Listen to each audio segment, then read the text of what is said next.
E aí, gostaram daquele caso? Difícil, né? Vamos setorizar. Agora a gente vai falar de fisiopatologia e como que faz diagnóstico de choque cardiogênico. Essa aula é extremamente importante. Se você não entender ela muito bem, nada daqui para frente vai funcionar. Então, se você estiver cansado, deixa para assistir essa aula no segundo momento. Assista ela de corpo e alma presente. Eu vou passar devagar, que eu quero que vocês fixem bem. Vamos lá. Choque cardiogênico é uma combinação de duas coisas. Primeira coisa, congestão. E a segunda coisa, baixo débito, má perfusão tecidual. Congestão. Como que a gente avalia? Por definição, é quando você tem uma pressão de oclusão da artéria pulmonar maior que 18 milímetros de mercúrio. Ela vem de novo você com medida de Song-Ganz, mas grave o conceito que vai te ajudar.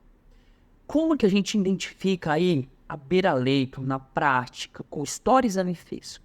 Você vai ver se o paciente tem história de dispneia paroxística noturna, se ele tem ortopneia. Se ortopneia é dispneia, falta de ar quando fica deitado na horizontal.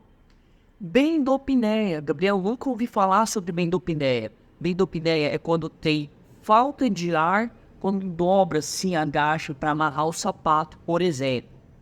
Turgência jugular a 45 graus. Vocês têm que pegar o costume de olhar o pescoço de paciente. Deita a 45 e vê lá a turgência jugular. Às vezes o cara tem uma lacuna no pescoço de congestão, você não percebeu.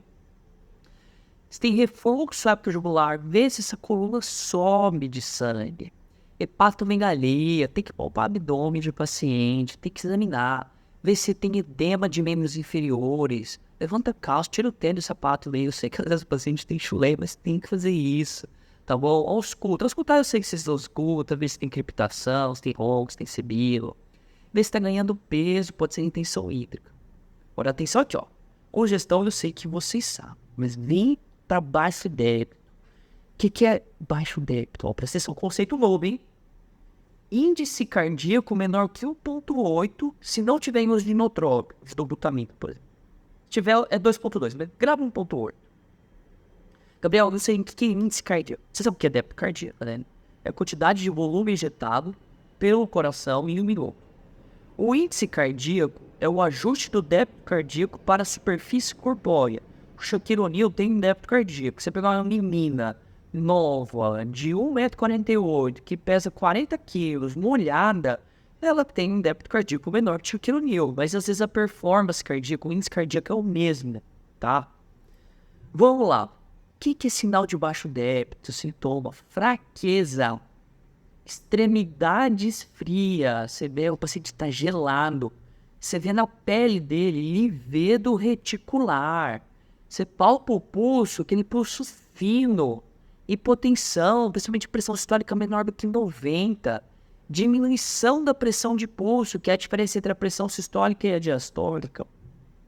Confusão mental, hipoperfusão cerebral. Oligúria, para de urinar, faz lesão renal, sobe lactato, começa a ter resistência diurético, você só está aumentando a dose de furosemida e nada desse paciente urinar.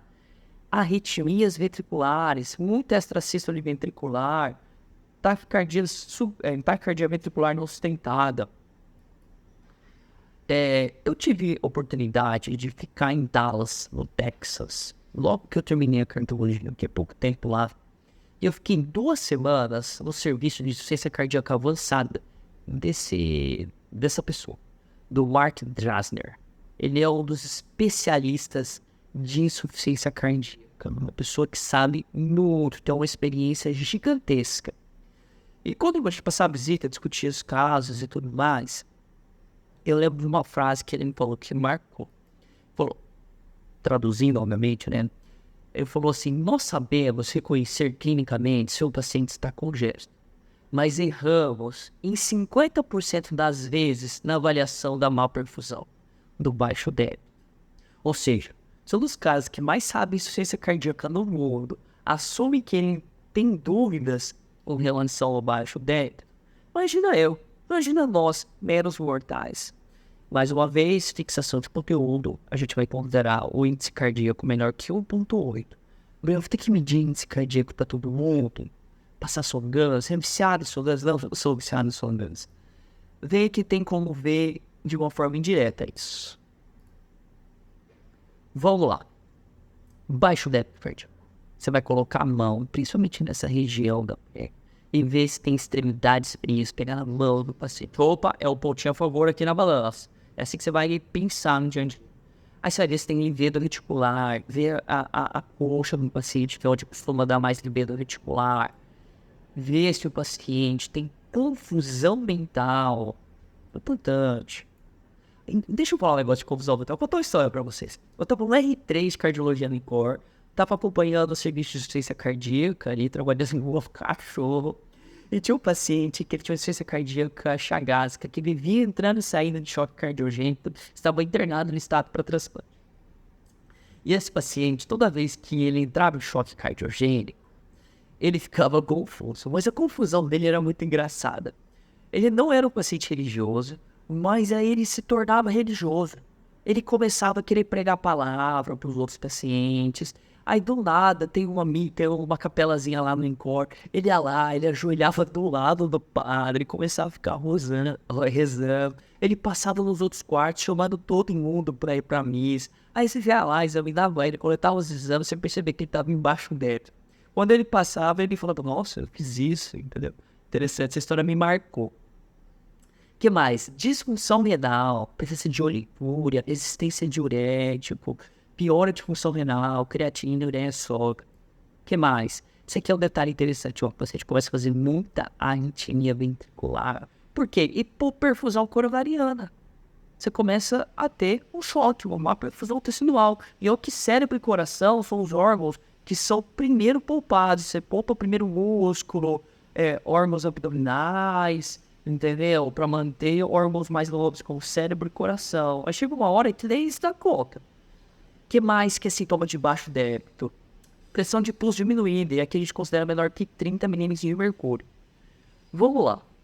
Fala-se muito sobre esse conceito, microhemodinâmica, para fazer diagnóstico de baixo débito cardíaco. O que é isso? É a análise do laboratório desse paciente. Você pode evidenciar através de hiperlactatemia, consumo de bicarbonato, uma acidose metabólica, uma queda do base excess, ele fica mais negativo, uma saturação venosa central menor que 65. Alguns pacientes que já têm uma insuficiência cardíaca avançada, a gente considera menor do que 50, 60. E uma diferença do conteúdo arterial de oxigênio para o venoso mais que 5,5 milímetros por decilitro. Um conceito importante aqui, no entendimento do choque cardiogênico, é que existe uma ativação maciça de sistema renina-angiotensina-aldosterona e sistema adrenérgico. Como consequência, tem um aumento da resistência vascular periférica, tá? Isso é um dos pilares do entendimento da insuficiência cardíaca. Principalmente quando ela está numa fase inicial. Mesmo o choque cardiogênico, ele não é uma doença homogênea, é uma doença heterogênea. Existem choques cardiogênicos que são extremamente graves, que vai morrer logo se você não for agressivo, e tem choques cardiogênicos que são, como que eu posso dizer, não tão graves. É grave, mas não tão grave. Um detalhe no entendimento disso tem a ver com isso daqui, ó. Eles começam com uma resistência vascular periférica aumentada, mas conforme fica muito tempo no choque cardiogênico, vai avançando, evolui para uma vasoplegia. Então, no princípio, quando você faz, na maioria dos pacientes, que você faz avaliação de novo, hemodinâmica, com o Sorgans, tem como medir a resistência vascular periférica, você vê que eles têm uma resistência aumentada. Então, a maioria dos pacientes com insuficiência cardíaca descompensada em choque cardiogênico terá uma resistência vascular aumentada. E aí, como que a gente classifica a descompensação? Vamos lá. Eu vou colocar aqui um conceito bem técnico de quente e frio. O que é o quente? É aquele que tem bom débito cardíaco. O frio é o que tem baixo débito cardíaco. E eu vou considerar aqui quem está seco não está congesto e quem está úmido está congesto, levando em consideração a pressão de oclusão da artéria pulmonar. O A é o cara que tá quente e tá seco, ou seja, ele não tá descompensado, tá bem, coisa mínima, procure outras causas para o sintoma dele. O B é o tradicionalzão, que é o paciente que tá quente, ele tá bem perfundido, ele tem um bom débito cardíaco, só que ele represou muito líquido, e ele tá com dispneia, tá com falta de ar, tá com edema agudo de pulmão. Esse é o cara que vocês vão ver, entendeu? Aquele que chega inchadão no socorro, que você predominantemente faz diurético, terapia e vasodilatação, se possível. O perfil E é um perfil interessante. Por quê? É um paciente que tem baixo débito cardíaco, mas está seco. A dúvida é que será que existe uma desidratação grave? Tratamento é reposição volêmica e ver se ele vai para o perfil A, melhora. Se ele fica congesto ou se é um choque cardiogênico que estava desidratado. Esse C é o C que se grave de choque cardiogênico. É o mais grave. Ele tem baixo débito e ele está congesto, ou seja, o coração dele não está funcionando. O que você faz? No A, procura outra causa para os sintomas. B, congesto, vasodilatação diurético, já falei. O L, desidratado, você faz reposição volêmica, vê para que lado que vai. E o seu choque cardiogênico, que é o tema desta aula. Choque cardiogênico, vamos lá. Uma situação clínica de grande gravidade, com mortalidade hospitalar em torno de 50%. Aqui é treta, não é brincadeira não. Vamos lá, causas. Infarto. Infarto é uma das principais causas de choque cardiogênico. Pelo amor de Deus, não esqueçam isso. Cardiomiopatia, pode ser, sei lá, uma chagásica, uma idiopática, qualquer doença do miocárdio. Miocardite aguda, às vezes evolui para choque cardiogênico. Obstrução de via de saída, obstrução de via de entrada, como por exemplo, estenose mitral, o mixoma atrial. Isso aqui, ó, obstrução de via de saída, uma estenose de válvula aórtica ou uma cardiomiopatia hipertrófica. Taquicardiomiopatia, TEP pode dar choque cardiogênico, viu? A via final do TEP é choque cardiogênico. Mas TEP a gente discute lá no curso prático, produção de habilidades, com caso clínico, com você tomando conduta. Se você não fez o curso de produção de habilidades, eu recomendo muito que faça. Infarto. Só agora falando de infarto. Você pode ter uma disfunção histórica importante por área acometida muito grande. Sei lá, você pega uma DA proximal, um tronco sobreocluído, entendeu? Você evolui para choque cardiogênico. Infarto de ventrículo direito, pega CD proximal. Cara, você não tem ideia do quão grave é isso. Isso aqui dá um trabalho. Nossa senhora, gravíssimo. Ruptura de músculo papilar. Normalmente quando pega ACX, você pode ter ruptura de músculo papilar, porque esse músculo papilar posterior, ele tem irrigação uniarterial normalmente. Perfuração de septo, infarto evoluído normalmente dá isso, tá bom? É gravíssimo. Como eu havia dito, existe uma padronização da gravidade do choque cardiogênico. Não é uma doença homogênea. Os choques cardiogênicos não são iguais, tá? Eles têm toda uma fisiopatologia por trás, mas eles não são iguais. Por isso que existe a classificação de Intermax. Intermax 1 é o mais grave. Nossa, tá errado aqui, é 7 ou 4, tá? Intermax 7 é o mais grave. Vamos lá, choque cardiogênico crítico com hipotensão persistente e necessidade crescente de suporte no tronco. Presença de hipoperfusão tecidual crítica e acidose metabólica. É o cara que vai morrer, é o cara que tá morrendo, você tá fazendo as coisas, você precisa ser muito agressivo. E o 2 é o paciente que tá piorando a despeito do inotrópico, a despeito do dispositivo de assistência ventricular. É caso grave. O 3 é aquele paciente que tá ali com doluta, tá com o balão, mas ele já tá estável, ele tá bem, ele tá equilibrado, ele não vai... Às vezes ele vai um pouco pra frente, vai volta pra trás, aquele cara fica patinando. Ó, 4 eu vou só citar esse aqui, viu? O 4, esse aqui já quase uma classificação que o pessoal não entra muito. Intermax, a gente conversa mais nesse grupo aqui, ó. Mas, ó, sintomas diários aos esforços, de rotina diária mesmo em repouso. O 5 é o paciente confortável no repouso, nos esforços mínimos da rotina diária, que seria o clássico funcional 2. O 6 consegue fazer um pouco mais, atividade um pouco mais intensa, porém tem sintomas nos primeiros minutos de esforço. É quase aí entre o 1 e 2, de Nirra. E aqui é o cara que tá bem, entendeu? O 7. Vamos lá, eu quero dar algo a mais para vocês, para facilitar o entendimento. Às vezes pode cair uma questão de prova disso. muito provavelmente muitos de vocês não vão mexer com isso. Quem mais mexe com terapia intensiva? Vamos lá. Suas, de novo esse catéter pulmonar direito. Não tem como você falar de insuficiência cardíaca grave e não entender os conceitos principais. Você precisa entender isso. Tem 3 formas de avaliar débito cardíaco.